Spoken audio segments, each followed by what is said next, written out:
Tonight, hundreds of rockets fired from Gaza towards Israel.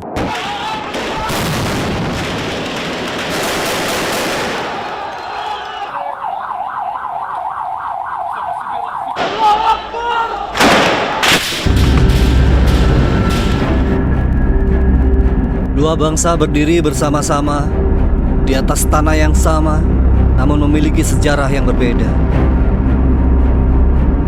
Dua jantung yang berdenyut bersama-sama, namun memiliki keyakinan dan kepercayaan yang berbeda.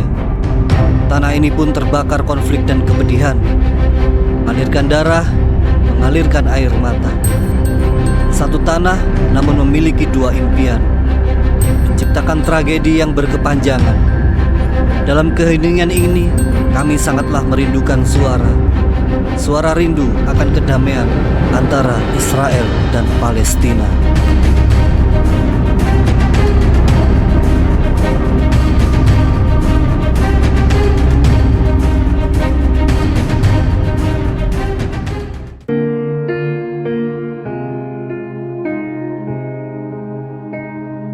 Pada pembahasan video yang lalu, telah sama-sama kita ikuti proses terusirnya Yahudi dari tanah Yerusalem. Dan 1800 tahun kemudian dari peristiwa itu, mereka berusaha untuk mendirikan sebuah negara melalui pembentukan Majelis Yahudi. Dari pertemuan itu disepakati bahwa mereka harus segera memiliki negeri sendiri. Theodor Herzl selaku pencetus gagasan ini berharap dapat menjalin hubungan dengan pemerintah Turki dan mendapatkan izin untuk membeli dan mendirikan pemukiman Yahudi di tanah Yerusalem, Palestina. Masih di tahun 1897, Herzl pun berangkat menuju Turki, mewakili majelis dan berusaha menemui Sultan Hamid II selaku pimpinan dari Kesultanan Turki Utsmani dan menawarkan bantuan keuangan. Namun Sultan tidak menemuinya dan hanya berpesan seperti ini. Yerusalem adalah tanah kaum muslimin sejak Khalifah Umar yang menerima tanah itu dari Safronius.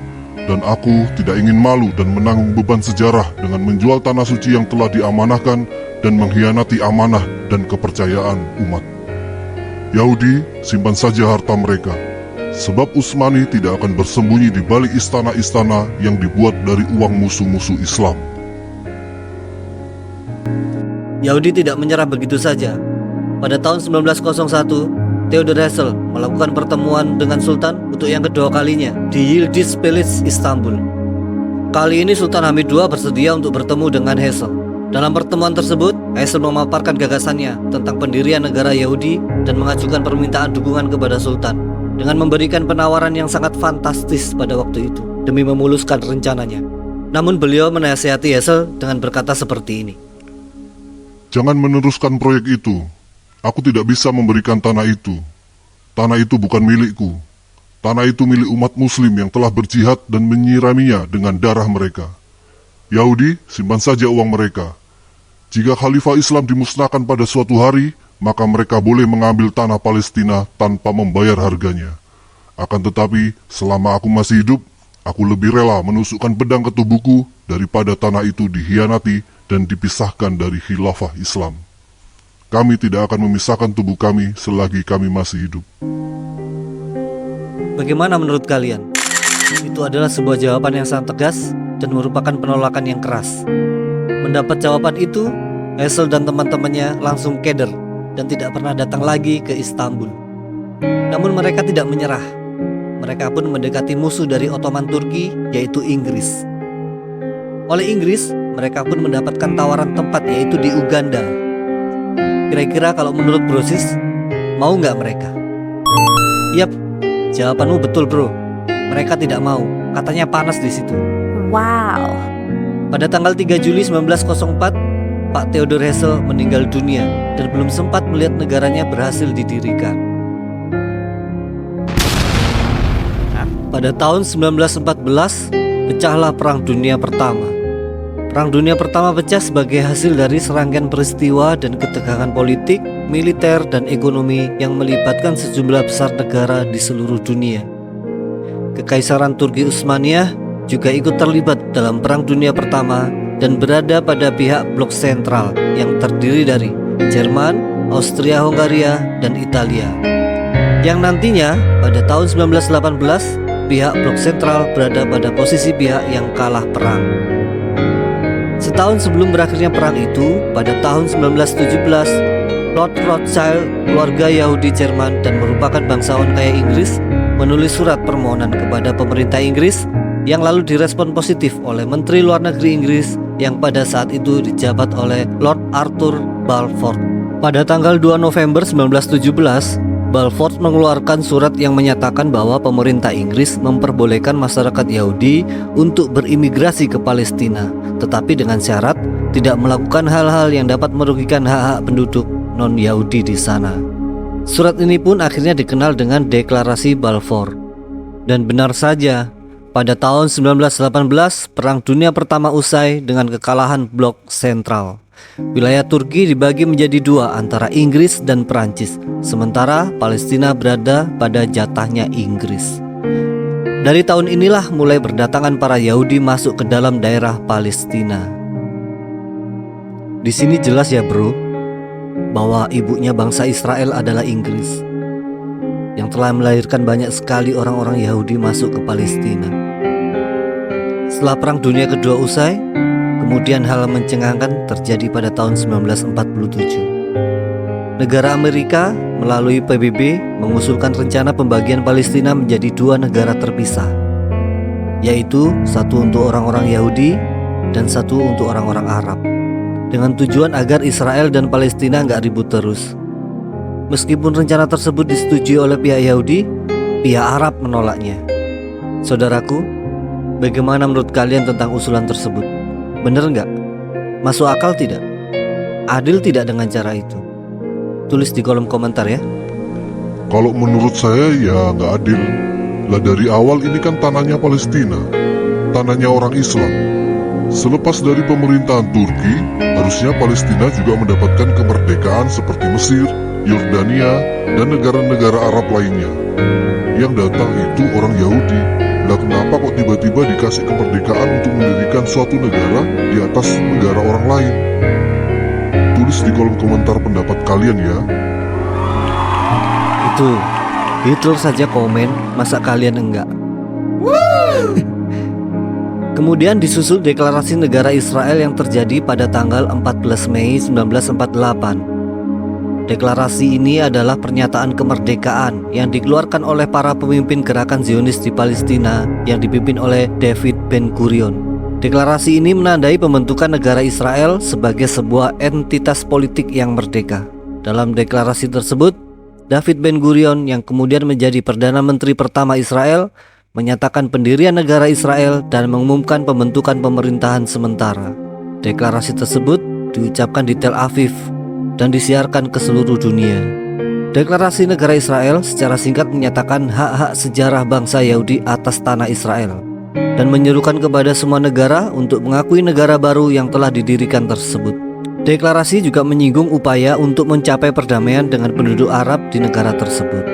Deklarasi ini langsung memicu konflik dengan negara-negara Arab di sekitarnya yang sangat menentang pendirian negara Israel dan menganggapnya sebagai pendudukan tanah Palestina. Sehari setelah deklarasi tersebut, negara-negara Arab langsung mengambil sikap, termasuk Mesir, Suriah, Yordania, Lebanon, dan Irak secara resmi menyatakan perang terhadap Israel.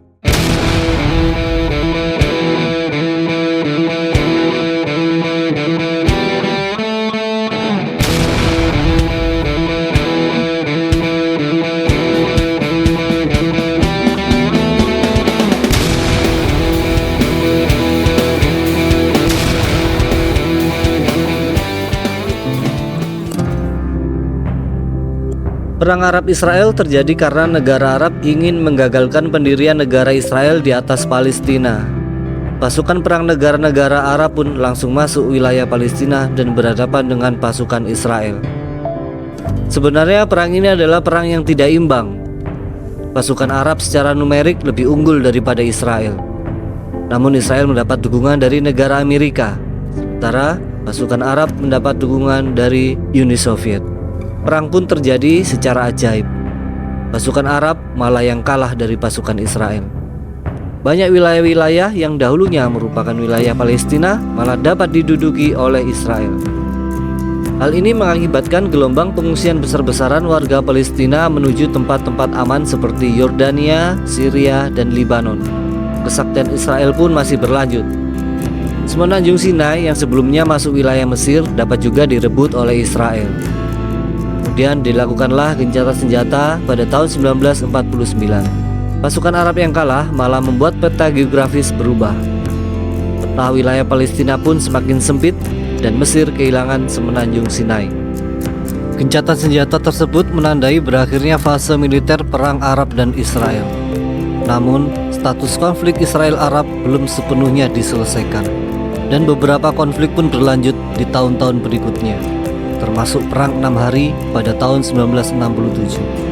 Perang yang sangat aneh karena terlalu singkat dan menimbulkan kesan mencurigakan. Tulis pendapat kalian di kolom komentar ya tentang perang ini. Pasukan militer Mesir memasuki Sinai di daerah timur, Yordania menyerang wilayah Israel. Sementara Suriah melancarkan serangan terhadap permukiman Israel di dataran tinggi Golan. Pada tanggal 5 Juni 1967, Angkatan Udara Israel meluncurkan serangan udara mendadak yang menghancurkan sebagian besar kekuatan udara Mesir. Israel juga meluncurkan serangan darat terhadap posisi Mesir di Sinai dan melawan pasukan Suriah di dataran tinggi Golan. Pasukan Israel juga merebut Yerusalem Timur dan menggabungkan dengan Yerusalem Barat yang telah dikuasai oleh Israel sejak 1949. Perang 6 Hari berakhir pada 10 Juni 1967 dengan kemenangan Israel yang sangat mencolok. Perang ini memiliki konsekuensi penting terhadap perubahan status quo di wilayah-wilayah yang dikuasai Israel, seperti tepi barat, Gaza, Yerusalem Timur, Sinai, dan dataran tinggi Golan. Perang ini juga berdampak pada dinamika politik dan konflik di kawasan Timur Tengah secara keseluruhan. Perang 6 Hari menyebabkan wilayah Palestina tambah tinggal sedikit dan menyebabkan dampak jangka panjang konflik antara Palestina dan Israel. Piye to tentara Arab iki kalah terus?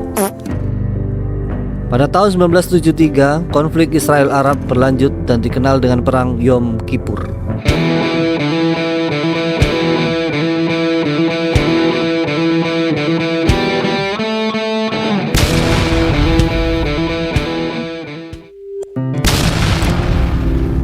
Pada tanggal 6 Oktober 1973, pasukan Mesir dan Suriah sepakat melancarkan serangan mendadak secara bersamaan pada hari raya Yom Kippur yang merupakan hari suci umat Yahudi.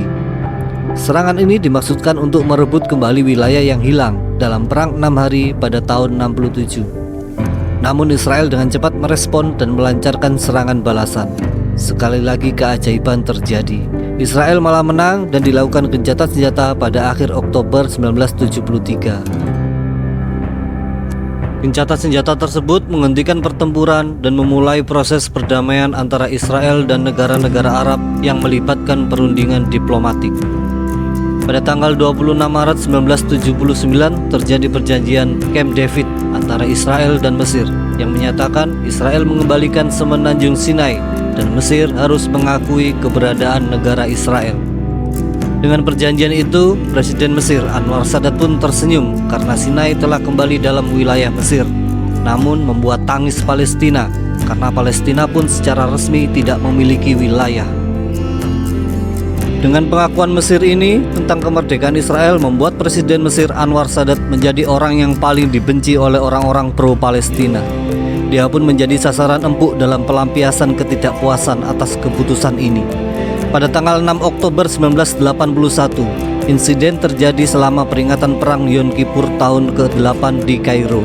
Sebuah kelompok ekstremis yang terkait dengan gerakan Islam garis keras yang dikenal sebagai Jihad Islam melancarkan serangan terhadap Presiden Sadat dan delegasi resmi yang hadir di upacara tersebut. Dalam serangan tersebut, Presiden Sadat dan beberapa pejabat tinggi lainnya terluka parah, sedangkan 11 orang lainnya tewas, termasuk beberapa tamu asing. Presiden Sadat kemudian dilarikan ke rumah sakit, tetapi sayangnya nyawanya tidak dapat diselamatkan. Ia pun bertemu malaikat maut karena luka-lukanya yang diderita. Konflik Israel-Palestina sampai sekarang masih menjadi isu internasional karena masih sering terjadi bentrokan antara kedua belah pihak, terutama di wilayah Gaza, tepi barat, dan Yerusalem Timur. Pembangunan pemukiman Israel di tepi barat terus berlanjut Meskipun banyak pihak menganggapnya hal itu melanggar hukum internasional dan menghambat solusi dua negara. Upaya-upaya untuk mencari solusi damai masih berlangsung, tetapi proses perdamaian terhenti dan terkendala oleh sejumlah faktor, termasuk perbedaan pandangan mengenai perbatasan, status Yerusalem, pengungsian Palestina, dan keamanan yang ada. Kita sebagai umat Islam di Indonesia hanya bisa mengharapkan dan berdoa semoga saudara-saudara seiman kita di Palestina segera mendapatkan pengakuan dunia internasional sebagai negara yang merdeka dan kesejahteraan bagi rakyat Palestina, terutama akses yang lebih baik terhadap lapangan kerja, layanan dasar, dan infrastruktur. Kita merupakan saudara Palestina. Kita juga benci perang, berharap pada masa depan yang lebih terang. Palestina merupakan simbol kekuatan dan perjuangan. Dalam setiap bulan nafas, mengalirkan keindahan yang tak terbandingkan. Semoga segera datang apa yang dinamakan perdamaian. Sekian dulu video kali ini. Kami berharap saudaraku semua berusis di sini dapat memberi sedikit saran lah ataupun masukan dan kritikan agar channel yang masih bayi ini dapat lebih berkembang lagi. Tulis di kolom komentar bro. Oke, sampai ketemu pada tayangan selanjutnya. Wassalamualaikum warahmatullahi wabarakatuh.